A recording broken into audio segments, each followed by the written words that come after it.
أعوذ بالله من الشيطان الرجيم. بسم الله الرحمن الرحيم. الحمد لله رب العالمين والصلاة والسلام على خاتم الأنبياء أشرف المرسلين. One of the greatest miracles of the Prophet Muhammad, peace be upon him, was the splitting of the moon. This is something that showed the world that he was no doubt a true prophet. Now, as a Muslim, we believe in this, as we believe in some great miracles of other prophets like Jesus, peace be upon him, and Moses splitting the ocean and so on.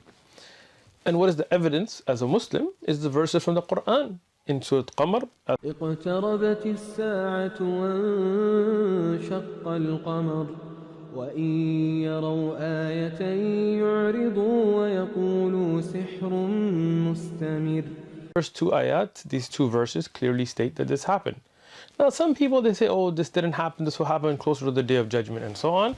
But that is incorrect. As you can see on your screen, the great scholar of Islam, Ibn Kathir, in his tafsir, in explanation, he wrote that this happened during the time of the Prophet Muhammad, peace be upon him, as has been mentioned in the Quran and also in ahadith mutawatira, in numerous narrations with authentic asanid that are sahiha, authentic chains of narrators, as has been authentically reported from Ibn Mas'ud, and he mentions the narration, and he says that this is something that has been agreed upon by the scholars of Islam, that the moon was split during the time of the Prophet Muhammad, peace be upon him, and this was from the great miracle of the Prophet Muhammad, peace be upon him. So from the Quran itself, from the mutawatir sahih ahadith, and from the agreement of the scholars of Islam, we know this happened. But what about the skeptic? What about the atheist? What about the agnostic? What about somebody who says that this is an extraordinary event, and this type of a claim that is an extraordinary claim requires extraordinary evidence? Okay, so this video is really for them. Let's talk about where did the moon come from. As you see, the moon that we see in front of us, at night, out, bright, where are the origins of the moon? So there are some theories, and NASA and all these organizations that go out and they research, they have no eyewitness accounts. But one of the theories is that there was a giant impact. This hypothesis has been put forward that a Mars-sized planet called Theia crashed into the Earth, and what you will see is a picture of an artist's imagination, renderation of what it might have looked like. Obviously we have no video, we don't have a Twitter approved YouTube video to post of it, but NASA and others have said that there was a giant impact that hit the Earth, and debris from the Earth came out from this impact and formed over long periods of time, mostly about 4.5 billion years ago, and it formed into the moon that we have today. Okay, now this is an extraordinary claim as well, without any actual evidence. What are some of the indications that this may have happened? Well, they said, well, the moon has an orbit kind of like the Earth and its core and this, and they found many traces, even though we have no such crater that we can point to on Earth that where this impact happened and so on. But they found traces on the moon and things, and they deduced this, and this is taught to us in university classes and in high schools and so on. Even though we have no eyewitness account, we have no actual physical evidence and so on. Things like this are accepted with certain evidences, even if they are not something that we can play on a video on our computer screens, right? For example, in history we're told about the 7 wonders of the ancient world, 7 marvelous, extraordinary wonders that were there in the ancient world. One of them is still standing, and that's the pyramids in Giza. So that one we can go look at, no doubt. But the other 6 we have no actual evidence for. The Hanging Gardens of Babylon, for example, which would be in current day Turkey, but in reality there's no physical evidence of them at all. So why do we teach them in history? Why do we accept them? Because we do have some oral traditions. We don't have any written first-hand reports of them. We have no physical evidence of them, but based on many oral traditions, most historians would agree that they did exist. The temple of Artemis, the statue of Zeus in Olympia, Greece, again, none of that stands today. We have no first-hand eyewitness accounts, but from oral traditions about having seen these places, we believe they existed. The lighthouse of Alexandria, something insane. Look at the pictures that you have, and these are all artist renditions because we don't have any actual pictures. We didn't have cell phones or Canon cameras to go out and take pictures of them.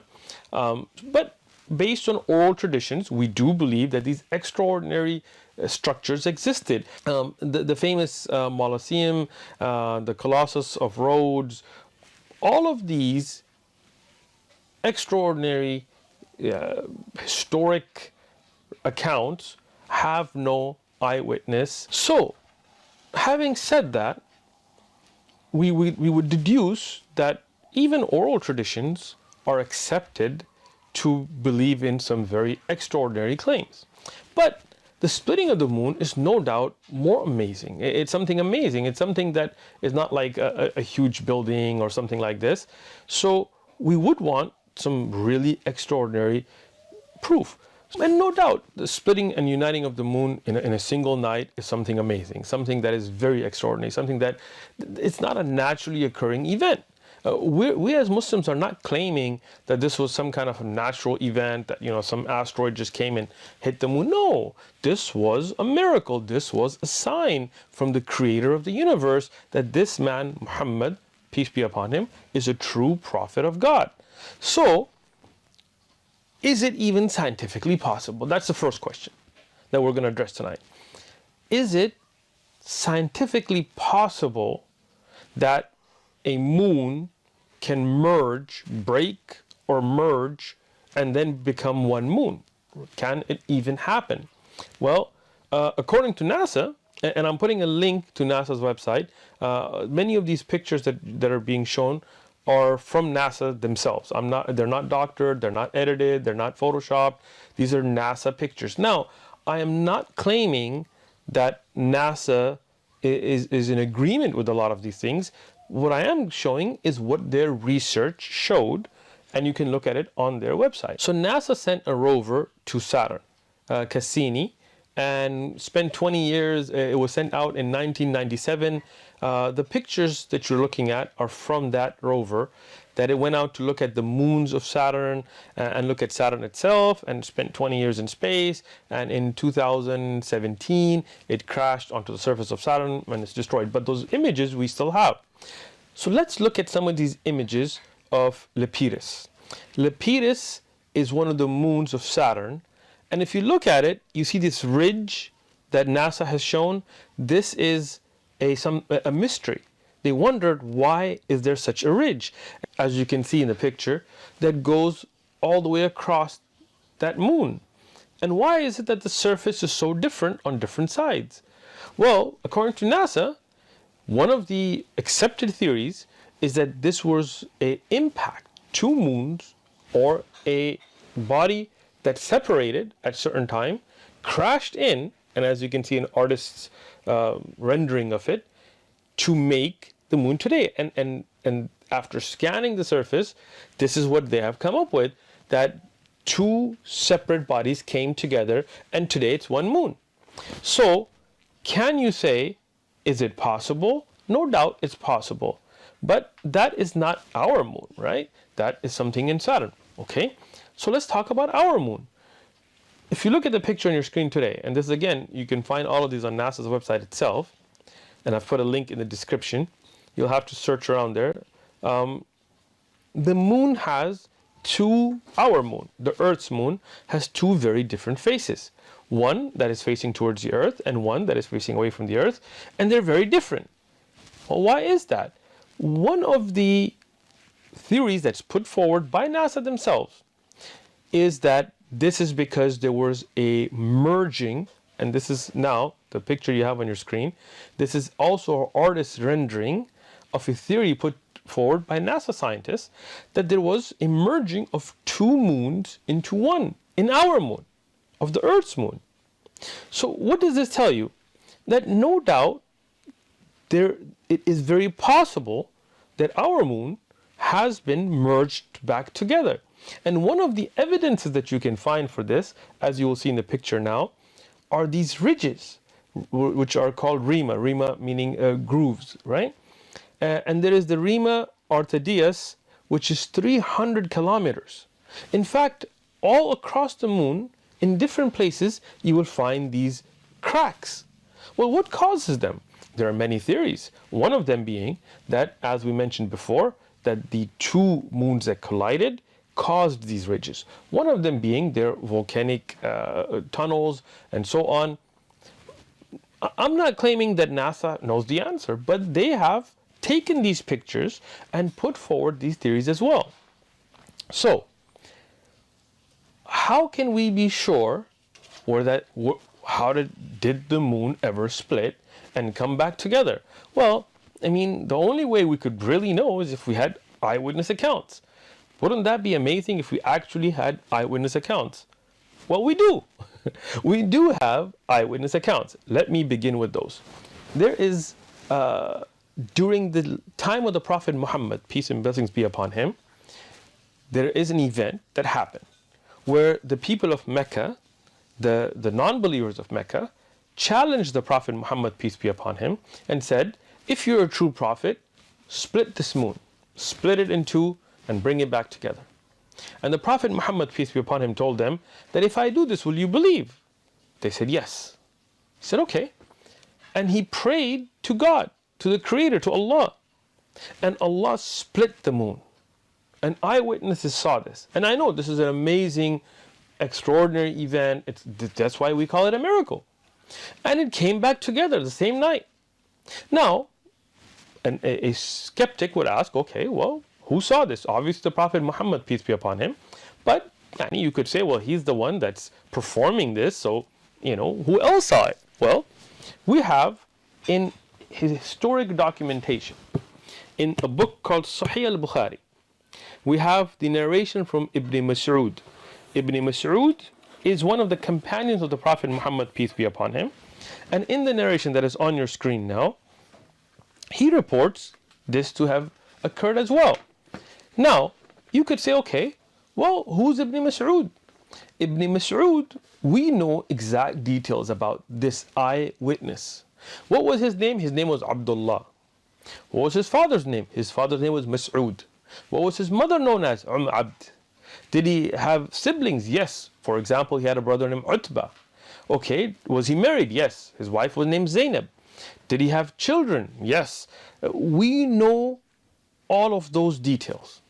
We know who his son was, we know who his father was, we know he was born in 594, we know that he died in 653. So this person who was an eyewitness, and his credibility, his abilities, his history is well known. Okay, but who did he tell this event to? Well, as you can see on your screen, he told it to Abu Ma'mar. Well, who's Abu Ma'mar? His name is Abdullah. Well, who's his father? His father is a man named Sakhbara. Well, who did he tell it to? He told it to a man named Ibrahim al-Nakhai. Ibrahim, who is Ibrahim al-Nakhai? He is the son, his name is Ibrahim, his father's name is Yazid. Well, who's his grandfather? His grandfather's name is Qais. Well, who did he tell it to? He told it to Suleiman. Well, who is Suleiman? Suleiman ibn Mahran al-A'mash. So you see, the entire community that heard this event, the chain of narrators are all well known to us. All the way to Imam Bukhari and At-Tirmidhi and other historians that wrote down this event. Not only do we know who those narrators are, we even know how reliable were they in their memorization, how trustworthy were they. We have their entire biography. Okay. Now, already we have more eyewitness accounts than for the hanging gardens of Babylon or the lighthouse of Alexandria, meaning that we actually know the person, we know their history who physically saw it. So you could say that if such an extraordinary event happened, why is Abdullah ibn Mas'ud the only witness? Well, he's not. we have more eyewitnesses. Who are they? Let's name more. Jubair ibn Mut'im. Well, who was Jubair ibn Mut'im? He was somebody who was a companion of the Prophet Muhammad, peace be upon him, but he became a Muslim in 628 at the Treaty of Hudaybiyah. So that would mean that before the migration of the Prophet Muhammad, peace be upon him, from Mecca to Medina, which was around 622, he was a non-Muslim. So he was from Mecca, and as a non-Muslim, he witnessed this account, and he has an eyewitness account that is on your screen. Imam Ahmad in his Musnad, Imam Tirmidhi in his Jami', authentic narration, where he also says that I witnessed it, I saw that during the time of the Prophet Muhammad, peace be upon him, the moon split and came back together.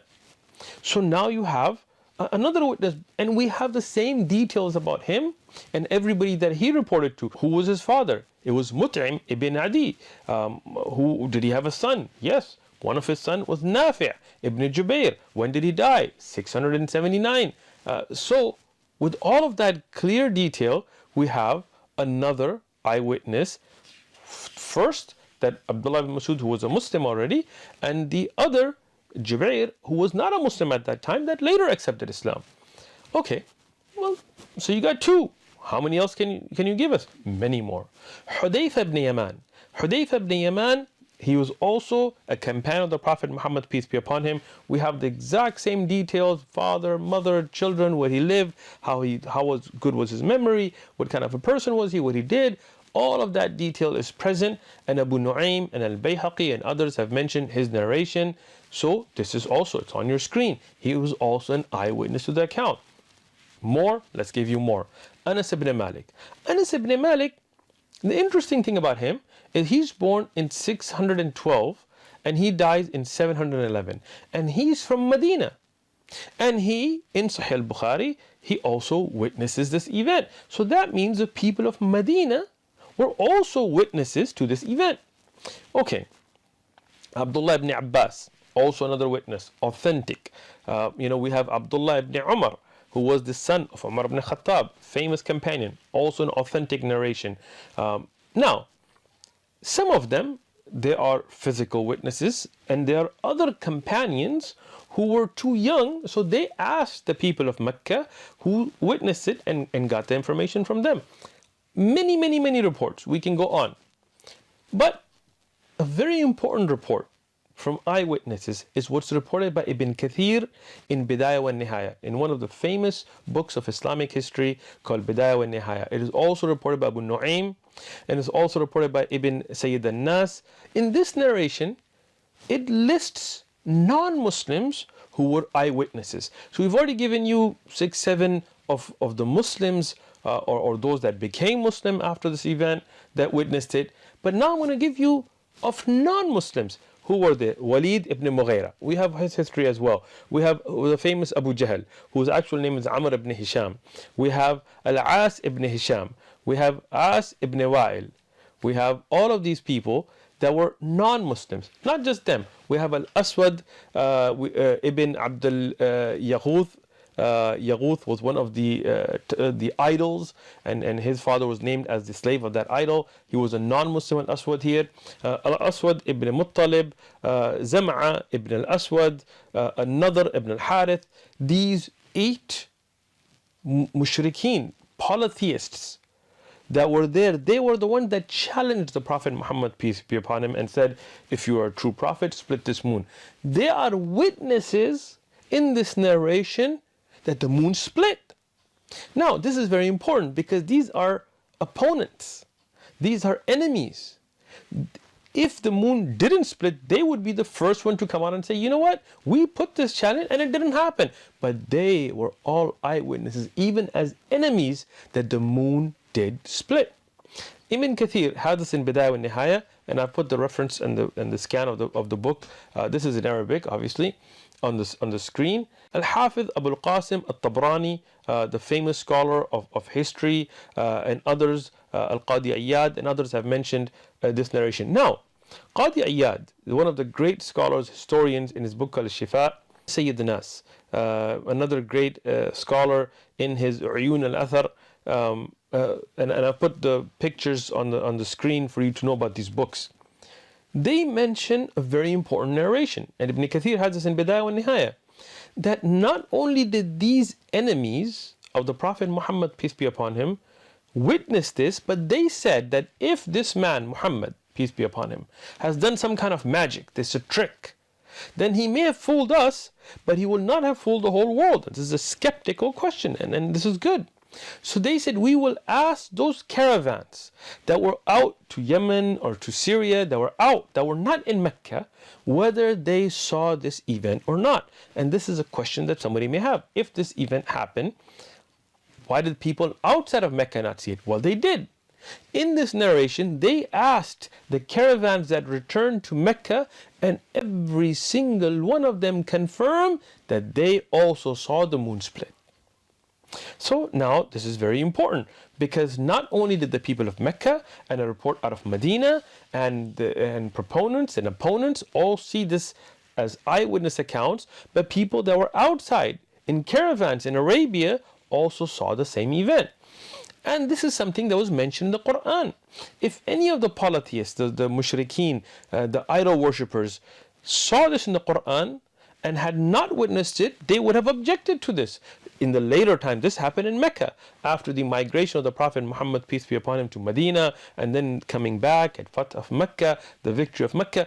They would have said, hey, in your Quran it says the moon split, but we didn't see it. But they didn't, because those mushrikeen, those polytheists, they themselves saw the event as well. Now, as a skeptic, somebody who's agnostic, somebody who's going to question, they may say, okay, you have reports out of Mecca and Arabia and these caravans in Medina, but what about other parts of the world? If some great event like this happened, like the moon splits, then surely people in other parts of the world would have seen it. Well, first thing, it is unrealistic to expect that people would have seen it in the daytime, right? Because we can't see the moon in the daytime.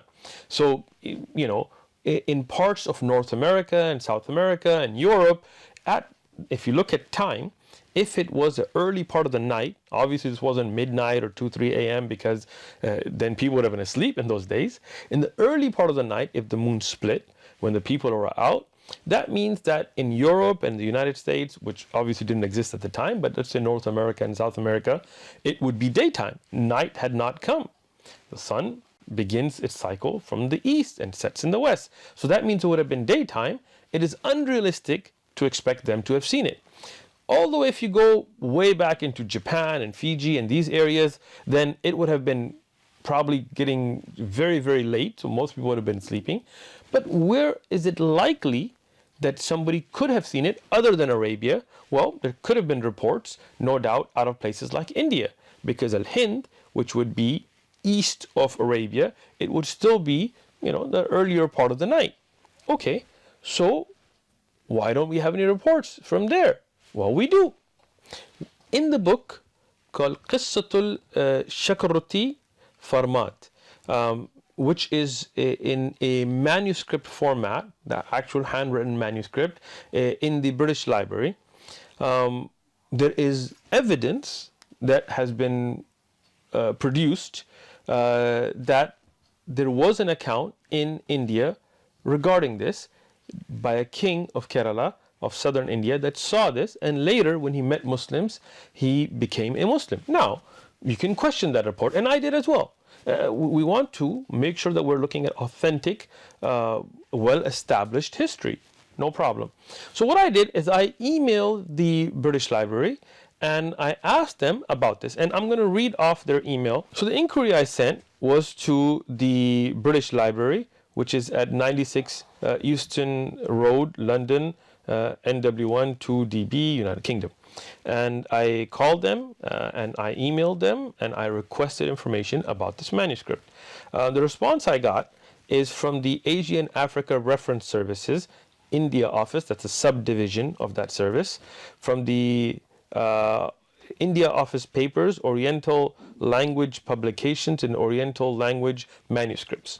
They said, we are pleased to confirm that we do indeed hold in our collection a composite manuscript, and the reference number is IO Islamic 2807, On portfolios 81 through 104 verso, there is an account of an Indian king having witnessed the splitting of the moon and converting to Islam.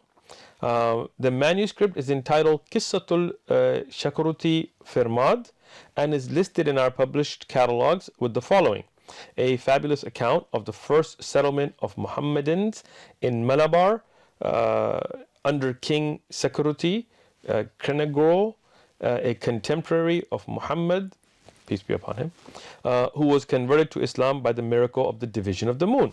So there is such a manuscript, but can you say this was a first-hand account? Can you say this is a historically acceptable account? Well, they are, the library in Britain is not qualified to do that. They can just tell you there is a manuscript. So what I did is I reached out to the National Digital Library of India. And this is a project in India where they have taken many manuscripts across India, and they have made a project of digitally scanning them and putting them up. This is a central library. It is an ISO certified library, as they have put in their email, under ISO 9001:2015, and so on and so on. So I emailed them about this manuscript and if there were any other historic documentation that they had. After a long time of me waiting and sending additional emails, I got a response from them. And they said, thank you for your question about the manuscript Qissatul Sakarwati Farmad. There is a digital copy of the translation from the Israel Oriental Studies Journal by Dr. Yunan Friedman. So there's actually a translation. We said we do not house the original manuscript as it is housed in the British Library in London, which is the first people that I had contacted.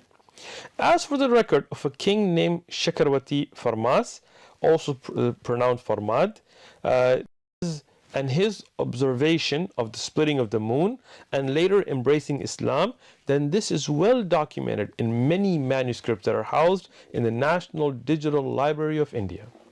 The name Shiraman Perumal, and I may be mispronouncing this, is a title that is often ascribed to kings who ruled Kerala from the Chera dynasty before 1000 AD.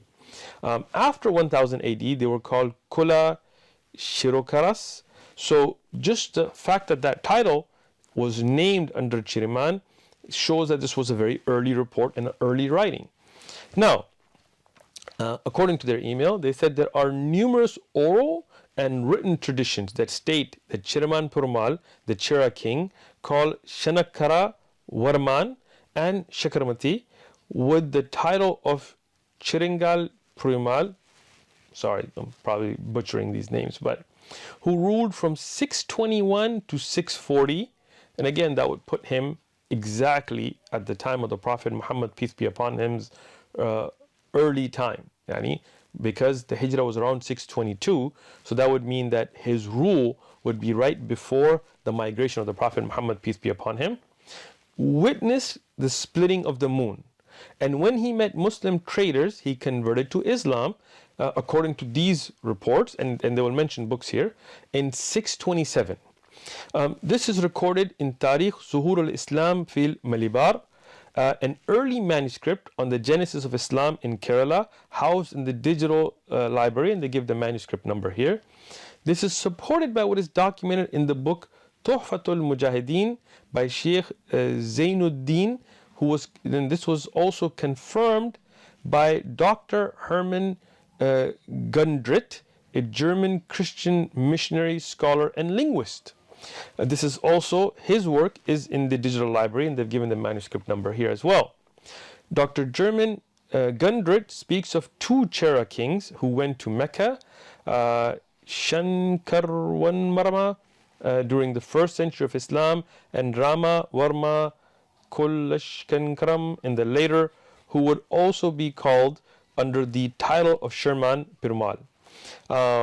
This account is also, in fact, recorded by the Portuguese writer Dorte Barbosa.